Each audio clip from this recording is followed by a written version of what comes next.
I was really excited when I first saw the design of the new iMac, but when I got it out of the box and first saw it for real, it's actually so much nicer than I expected, except for one thing. And a funny story, I got all the new Apple gear on Friday, so the M1 iPad Pro and the new Magic Keyboard, both of those were delivered. But then I got a notification on my phone that the iMac will be delivered on Monday because I wasn't home, which I was, but I guess I didn't hear the doorbell. And I didn't want to wait until Monday, so I got everything inside, I grabbed my keys, jumped in my car, and I started randomly driving around the neighborhood looking for a UPS truck. And it was just sheer luck that within about 15 minutes, saw it parked on a side street. Now, I've had the same UPS guy for the past like 12 years, I think. And as soon as he saw me, he was like, "Where were you? You're always home."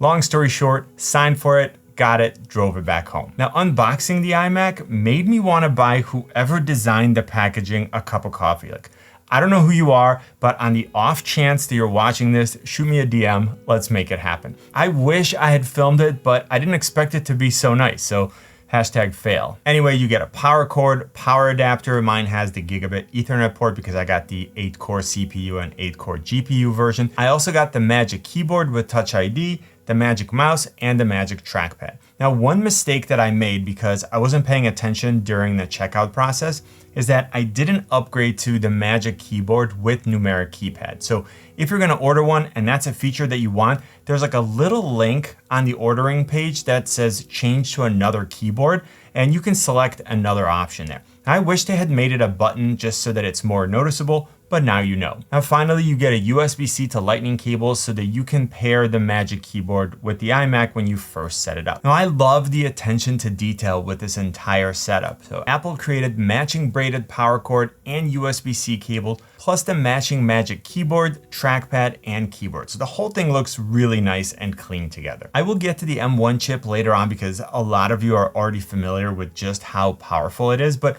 I want to start out with the design. Now, as far as the color, I'll let you guys choose. And according to the more than 17,000 votes that I got, you guys wanted blue, so here it is. I'm super happy with how it looks. Like, I watched the spring loaded event, but you can't really appreciate how nice this looks without seeing it. Honestly, if you live by an Apple store and you have a chance to walk by and they have them on display, go take a look. What I definitely didn't expect was for it to be so light. I mean, I know it's thin. I mean, I knew it was thin. It's like ridiculously thin in real life, but it's still a pretty good sized display and all the components are built in, so I just thought it would be heavier. Now I want to go back to color for a second because the back and the sides are the darker and more saturated color. Then the base is a more muted version, and then finally the chin is another color. Now more on this later, but depending on where you're gonna have this in your house, you may not see the back at all, so keep that in mind when you're choosing a color.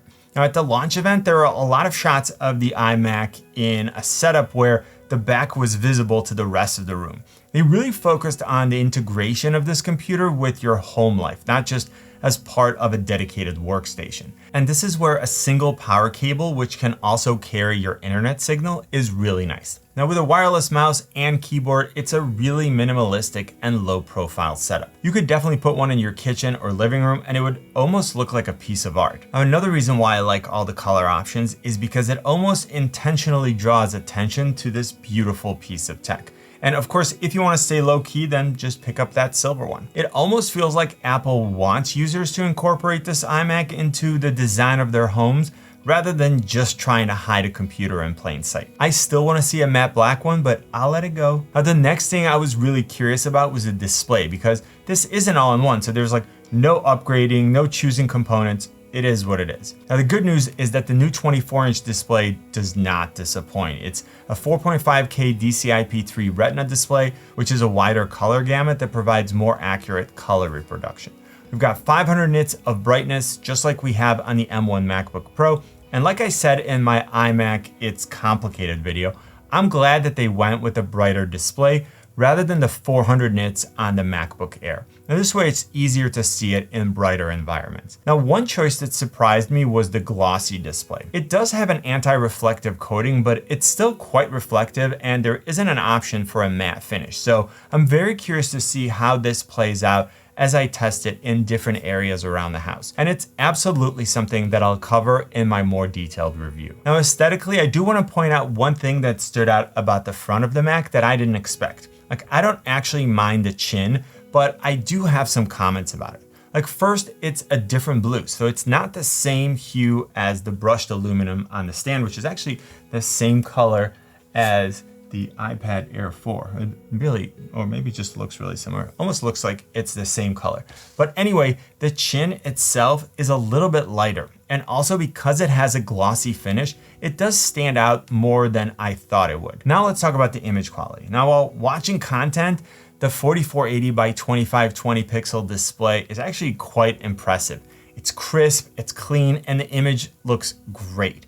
Now, I was watching some 4K FPV drone footage, and if you haven't seen this video before, it will leave you speechless. So I'll link to it in the description. Another thing that I couldn't help but notice while watching content was the quality of the speakers. Now, during the event, Apple hyped the new speaker system with spatial audio when playing video with Dolby Atmos. But you can't really tell until you hear it for yourself. And I can definitively say that these sound great and I wouldn't need external speakers. Now I'm actually really surprised that Apple was able to get these to sound so full and rich, again, considering the form factor. You know how some smaller speakers can sound almost tinny? Well, these sound nothing like that. I know they implemented force canceling woofers, but again, it's something that was better than I expected from a computer that kind of looks like a big M1 iPad Pro. I mean, the iPad Pro actually does have really good speakers for a tablet, but these are on a whole new level. Now, I think that the speaker quality is something that people should look at as a real value, not just in terms of cost savings because you don't need to buy external speakers, but also in terms of aesthetics. I mean, this way you don't need speakers taking up valuable desktop real estate, and you don't need any additional cables. You can also use wired headphones if you want, and because of how thin the iMac is, they had to actually implement a 3.5mm headphone jack on the side. I'm gonna skip the microphone for right now because in the next section, I'll show you a sample video using the built-in camera and microphone. Now, speaking of the camera, Apple upgraded to the best camera on any Mac. Now, admittedly, I don't have very high expectations for built-in webcams, but when I heard that we're getting a 1080p camera with a larger sensor, I was thinking, good, it's time. Now we're getting higher resolution, better low light performance, and when we pair this new sensor with the new image signal processor and the power of the M1 chip, we're really seeing a meaningful difference. Now, as far as microphone, Apple calls it a studio quality microphone, so let's test it out. All right, so this is a sample of what you're gonna get out of the built-in camera and the built-in microphone. What I want you to notice, I haven't changed the lighting at all from what you get in the regular video. So I want you to see how different this image looks like. I didn't add anything to the background. It's the exact same lighting that I used for the video. I want you to see how much work the image signal processor is doing in order to try to get a more evenly lit image. Now, if you've gotten value from this video so far, give it a thumbs up. It lets me know what kind of content you like so that I can make more of it. And I still see that over 90% of you are new viewers, so hit that subscribe button. Now let's talk about the M1 chip and the configuration options. Now, starting with the chip itself, the M1 has been really impressive, and I've been able to easily run any app that I need. And that includes Final Cut Pro, Premiere Pro, Photoshop, and Lightroom. And the M1 chip just flies. Like even on my MacBook Air that has no fans, I still didn't run into any issues, but during very resource intensive tasks, the iMac can just turn on the fans, stay cooled, and then it doesn't have to throttle back performance. Now I mentioned this a lot in my MacBook Air videos, but for the majority of the target demographic, this wouldn't really be a consideration. But if you plan on pushing your iMac pretty hard, it's a nice thing to have. Now, when you buy this iMac, there are two configurations available with some pretty significant differences. So let's break it down. Now, starting with the base model at $1299, you're getting the M1 chip with the 8-core CPU and 7-core GPU, 2 Thunderbolt/USB 4 ports, and a Magic Keyboard with no Touch ID. But that's something that you can change during checkout, like I mentioned. Now, if you move up to the higher end model, for $1499, you're getting an extra GPU core, 2 USB 3 ports, a gigabit Ethernet port, which is built right into the charging brick, and you're upgraded to the Magic Keyboard with Touch ID. Now, there are some potentially important considerations here. Like if, for example, you want wired internet connection, that's not something that's available on the base model. Now, as far as ports, if you plan to use the wireless Magic Keyboard and then Magic Mouse or Magic Trackpad, then you're not using any of the ports on the back, and you can still attach like external storage, a hub, or a card reader with no problems.